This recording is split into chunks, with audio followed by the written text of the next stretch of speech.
Ini adalah salah satu situs peninggalan satu kerajaan yang pernah berdiri di tanah Jawa, kerajaan besar yang didirikan pada sekitar abad ke-7 Masehi. Kawasan yang luasnya kurang lebih 25 hektar ini menyimpan berbagai benda-benda berupa batu yang mengandung sejarah tentang kerajaan Galuh. Batu-batu ini letaknya tidaklah berdekatan, tetapi menyebar dengan bentuknya yang berbeda-beda. Batu-batu ini berada di dalam sebuah bangunan yang strukturnya terbuat dari tumpukan batu dan bentuknya hampir sama. Struktur bangunan ini memiliki sebuah pintu sehingga menyerupai sebuah kamar. Batu-batu yang ada di dalam struktur bangunan ini memiliki nama dan menyimpan kisahnya sendiri. Begitu pula di beberapa lokasi lain yang berada di luar struktur batu.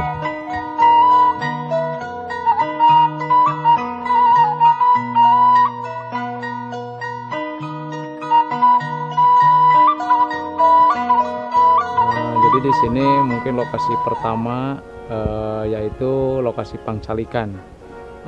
Pangcalikan itu mungkin kalau bahasa nasionalnya bekas duduk. Kebetulan di sini ada batu pangcalikan atau yang disebut batu pelinggi. Batu pelinggi itu dulu di zaman kerajaan dipergunakan untuk kursi raja. Jadi zaman dulu kursi raja masih terbentuk dari batu. Di sini jenis batunya ada bertingkat-tingkat ya, ukurannya ada bertingkat 5, di bawahnya disanggah oleh dolmen-dolmen untuk menyangga batu pelinggu itu tersebut. Lokasi yang kedua itu Sanghyang Bedil. Sanghyang Bedil itu gudang senjata. Sanghyang Bedil itu sebuah simbol, bukan berarti senjata-senjata zaman dulunya bukan berarti dari bedil, karena zaman dulu mungkin belum terbentuk logam. Lokasi yang ketiga itu Sabung Ayam. Jadi Sabung Ayam itu berbentuk lapangan. Jadi di lokasi Sabung Ayam itu enggak ada bebatuan. Beda dengan lokasi-lokasi yang lain, karena di Sabung Ayam itu berbentuk suatu lapangan. Dulu dipergunakan untuk sayembara. Di zaman kerajaan pada saat itu, kalau memilih seorang figur atau pemimpin, caranya siapa yang bisa memenangkan pertarungan ngadu ayam itu mungkin yang akan menjadi pemimpin. Dulu itu udah terbentuk suatu demokrasi. Mungkin kalau demokrasi zaman dulu itu caranya dengan hewan. Kalau hewan mungkin nggak pernah bohong, kalau kalah ya mungkin kalah.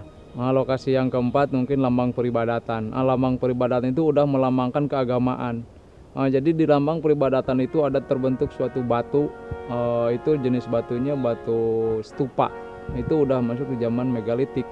Di lambang peribadatan itu dipakai untuk tempat sembahyangnya di zaman kerajaan. Jadi batu itu mungkin udah masuk di zaman Galuh masa Hindu, karena jenis batunya mirip dengan candi atau candi kecil. Itu udah ada ukiran-ukiran.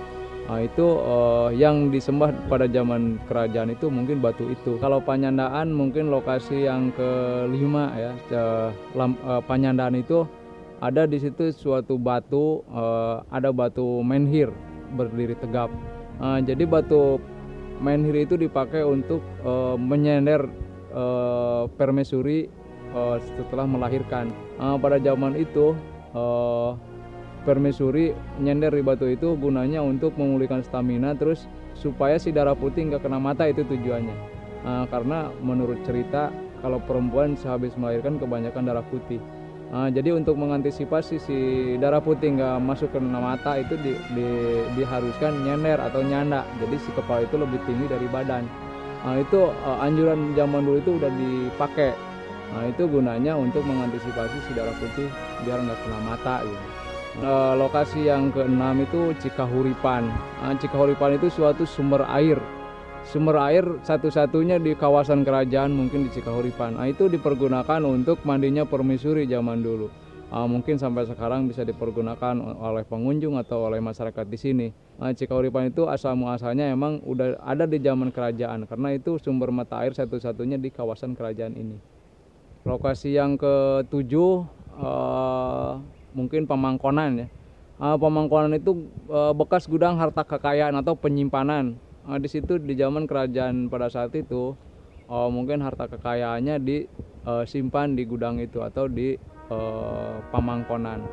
Jadi di samping gudang harta kekayaan disebut Pamangkon itu, di situ ada batu yang suka diangkat.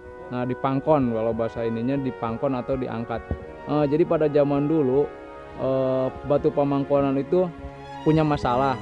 Jadi masalah itu pingin diringankan, maka caranya ngangkat batu itu. Jadi batu itu apa terasa ringan atau berat, itu gimana sugesti kita. Nah, itu karena itu didasari dengan keyakinan masing-masing. Patimuan itu pertemuan antara dua sungai. Itu di situ pertemuan antara dua sungai, yaitu Sungai Citanduy dengan Cimuntur. Karena di sini di lokasi area Karangkamulian yang luasnya 25 hektar, jadi dikelilingi antara dua sungai. Sungai itu mungkin dipergunakan untuk zaman kerajaan itu dipergunakan untuk alat transportasi. Karena pada saat zaman kerajaan belum ada kendaraan kayak sekarang. Jadi alat transportasi zaman dulu itu lewat sungai. Di samping alat transportasi, sungai itu dipergunakan untuk benteng pertahanan. Di Patimuan itu mungkin ada dataran yang lebih luas, itu dipergunakan untuk pelabuhan atau transit.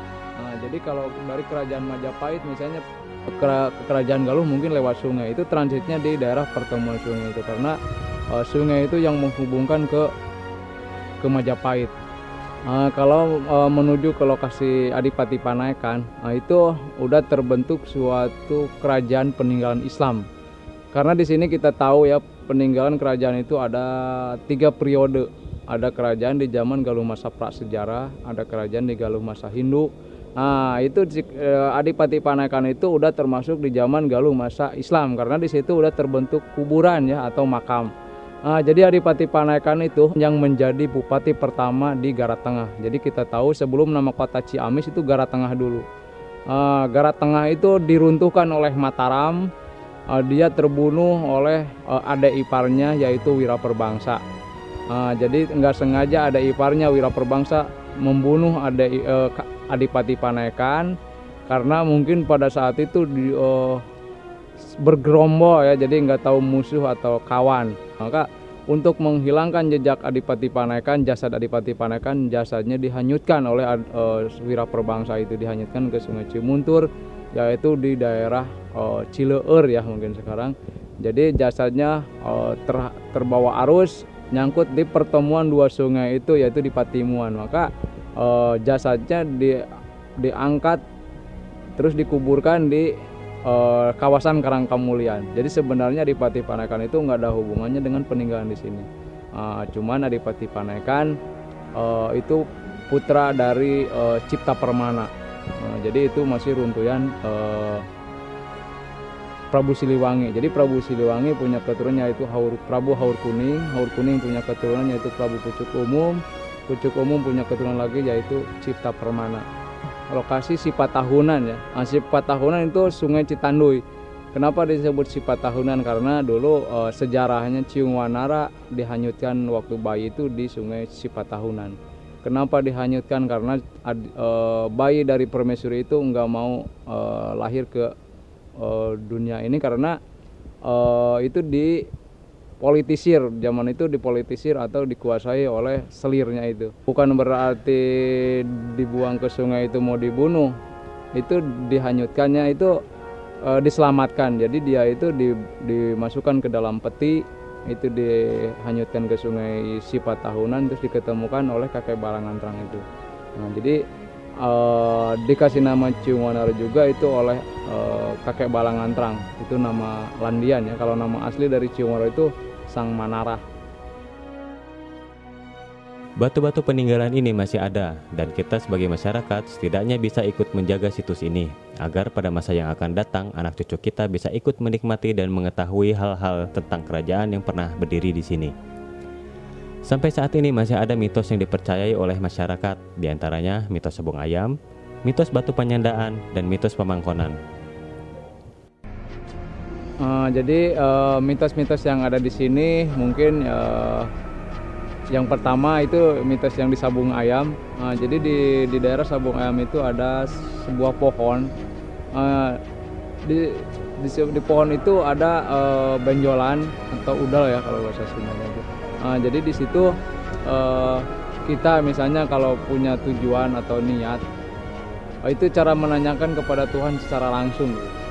Jadi misalnya kita misalnya minta perjodohan atau segala macam yang berhubungan dengan Tuhan. Jadi caranya di sabung ayam itu caranya menunggu kayu sambil merem. Mengenai pohon yang ditekan pakai tangan tadi ya, bagaimana ceritanya? Mungkin meneruskan jejak antara Ciunguanara dengan Patih Bondan.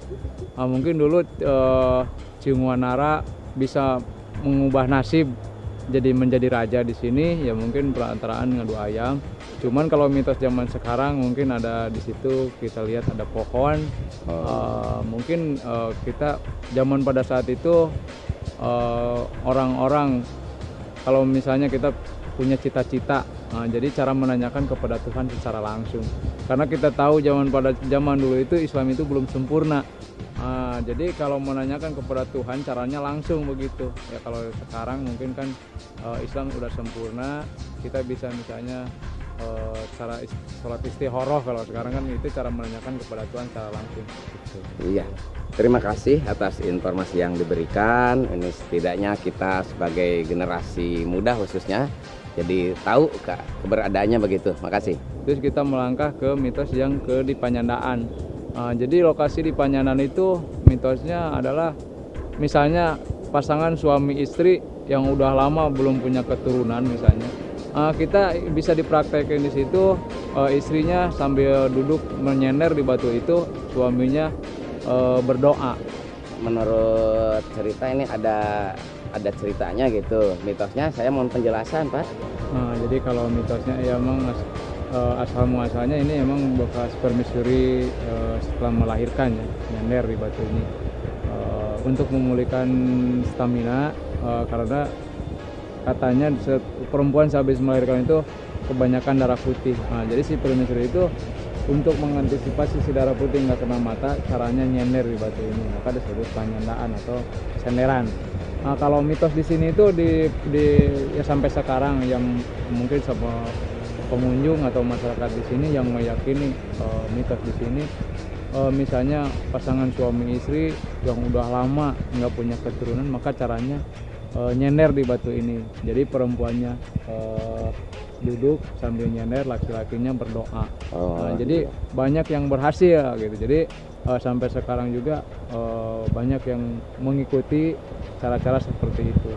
Ya, mungkin kita sama berdoanya sama Tuhan ya. Cuman di sini pinjam tempatnya aja. Gitu. Iya, yang mengabulkan tetap Tuhan, kita cuman berusaha. Iya. Tapi budaya menyender itu saya masih suka mengetahui sampai sekarang, terutama di pedalaman lah istilahnya di kampung ya, bahwa sehabis bersalin itu kebanyakan ibu-ibu kampung yang telah melahirkan dicarikan batu besar, menyender walaupun di rumah gitu. Ya itu gunanya untuk mengantisipasi si darah putih nggak kena mata. Jadi anjuran-anjuran seperti itu malah zaman dulu udah dianjurkan gaya-gaya seperti itu. Ya, terima kasih atas penjelasannya. Terus melangkah ke Pamangkonan. Pamangkonan disebut Pamangkonan itu tempat ngangkat ya. Kalau ini lokasi apa namanya? Ini lokasi Pamangkonan. Jadi yang disebut Pamangkonan. Kebetulan di sini ada batu yang suka diangkat. Jadi kalau zaman dulu, kalau kita misalnya punya permasalahan itu apa mau diringankan apa enggak ya? Caranya simbolnya di sini, caranya ngangkat batu di sini, maka disebut di sini batu Pamangkonan. Terima kasih, Bapak. Saya sudah mendapat penjelasan. Memang segala sesuatu hal juga hanya Tuhan yang menentukan. Ini hanya sekedar mitos ya. Ini cuma simbol gitu, Pak. Simbol Jadi, ya dari kehidupan para orang-orang zaman dulu begitu. Jadi jangan sekali-kali meyakini bahwa batu ini bisa meringankan masalah, cuman ini simbol gitu. Mungkin Tuhan juga kan bisa mengabulkan permohonan kita, cuman dengan dasar jangan sekali-kali mempercayai batu ini. Ya, ini tetap kita yang percaya sama Tuhan gitu. Yang menunjuk kesuksesan atau ketidaksuksesan itu hanya usaha kita gitu. Terima kasih. Mitos dan cerita yang ada di situs Karangkamulian masih membudaya dan masih banyak dipercayai oleh masyarakat. Namun setidaknya kita tahu bahwa mitos tersebut adalah peninggalan suatu masa di mana ajaran Islam belum sempurna pada masa itu. Itu cara-cara seperti itu mungkin dipergunakan zaman dulu ya, mungkin ada juga yang meyakini pada saat zaman sekarang gitu. Nah, ini gimana menurut keyakinan masing-masing. Legenda situs Karangkamulian berkisah tentang Ceung Wanara yang berhubungan dengan kerajaan Galuh. Kisah Ceung Wanara merupakan cerita tentang kerajaan Galuh pada sebelum berdirinya kerajaan Majapahit dan Pajajaran. Sampai saat ini cerita tentang Ceung Wanara melekat di masyarakat Sunda, khususnya Ciamis. Ada kisah yang diceritakan secara turun-temurun oleh nenek moyang, dan ada kisah yang diungkap atau diceritakan setelah penelitian dengan melakukan penggalian atau menerjemahkan tulisan-tulisan prasasti kuno. Bagaimanapun kisahnya, bahwa hal itu memang dulu pernah ada. Sangat disayangkan apabila generasi penerus melupakan hal itu. Pemerintah dan masyarakat bertanggung jawab untuk melestarikannya.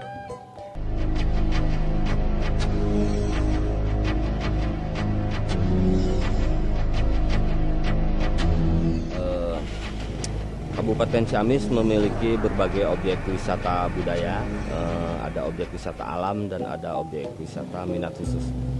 Di antaranya beberapa objek wisata yang sudah kita kenal itu adanya Pantai Pangandaran, Batu Hiu, kemudian Grand Canyon, Batu Karas, dan objek wisata budaya yang pertama itu ada Kampung Adat Kuta di Tamak Sari, kemudian ada situs Karangkamulian, dan kemudian ada situs Astana Gede Kawali.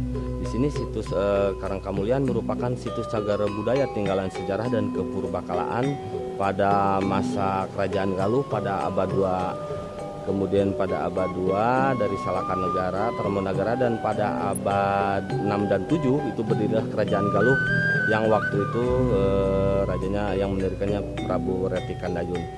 Kemudian situs cagar budaya Karangkamulian itu sendiri dilindungi oleh Undang-Undang Cagar Budaya Nomor 11 tahun 2010. Dalam artian di sini proses pelestarian, pengembangan dan pemanfaatan dari situs cagar budaya Karangkamulian tersebut perlu kita lestarikan baik oleh pihak pemerintah, oleh masyarakat maupun oleh orang-orang yang peduli terhadap tinggalan sejarah dan kepurbakalaan tersebut.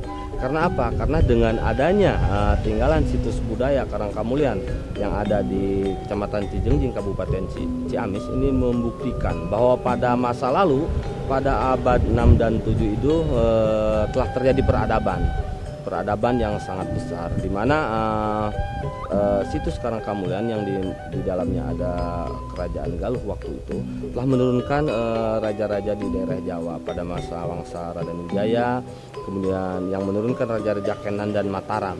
Nah, inilah satu bukti bahwa pada awal mulanya memang kerajaan yang ada di Jawa itu lahirnya dari Kerajaan Galuh. Hubungannya antara situs Astana Gede Kawali dengan Karangkamulian adalah ketika terjadi perang Bubat, pada sampai sekarang juga ada yang namanya Jalan Kuno. Jalan Kuno ketika pasukan dari Sunda Galuh yang ada di Kawali itu mau pergi ke daerah Majapahit, ke daerah Trowulan, Mojokerto, mereka melewati Karangkamulian. Sampai sekarang ada itu jalan kunonya. Dari situ mungkin langsung melewati transportasi sungai. Ya, apa yang ada di perpustakaan ini salah satunya cerita-cerita sejarah tentang Ciamis.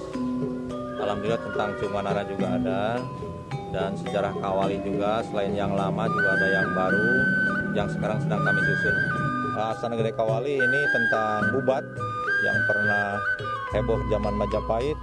Ini sampai diselusurinya Kerajaan Galuh awalnya dari Kawali sampai diselusuri ke Bali itu. Jadi Dieng juga kami lihat, kemudian langsung ke Bali, dan insya Allah pada tahun-tahun ini akan tercipta buku seperti itu. Kami sangat mendukung, kemudian juga sangat berharap pada seluruh elemen masyarakat yang punya potensi untuk mengembangkan cerita tentang kerajaan-kerajaan yang ada di Ciamis, maksudnya Kerajaan Galuh dan cerita lainnya. Kami sangat mendukung dan apresiasi untuk bisa semua memahami tentang cerita sejarah kita Galuh tempo dulu. Saya tahu tentang Ceung Wanara tapi nggak terlalu tahu. Kamu tahu nggak? Ceung Wanara itu yang katanya anak raja yang sering ngadu-ngadu ayam. Oh iya, gitu. ngadu-ngadu ayam yang dibuang gitu ya? Iya, cuman segitu aja yang kami tahu. Terus buat teman-teman, tolong jaga kelestarian budaya kita. Jangan dicoret-coret atau jangan dikotori lah ya. Karena itu warisan yang terbesar lah dari leluhur kita. Terus tolong budaya dijaga ya. juga kan yang namanya budaya gitu biar nggak hilang sejarahnya, jadi kita harus jaga baik-baik. Iya. Selaku budayawan, saya sangat prihatin dengan lingkungan sekarang ini. Anda ketahui tentang cerita-cerita rakyat, dongeng-dongeng, mitos-mitos. Yang saya lakukan adalah menceritakan kembali kepada anak-anak. Mitos, dongeng, legenda, inilah seni budaya yang harus kita lestarikan. Agar sejahtera makmur sentosa, selamatkan bumi kita dari bencana durjana, selamatkan bumi kita agar sejahtera makmur sentosa. Bumi kita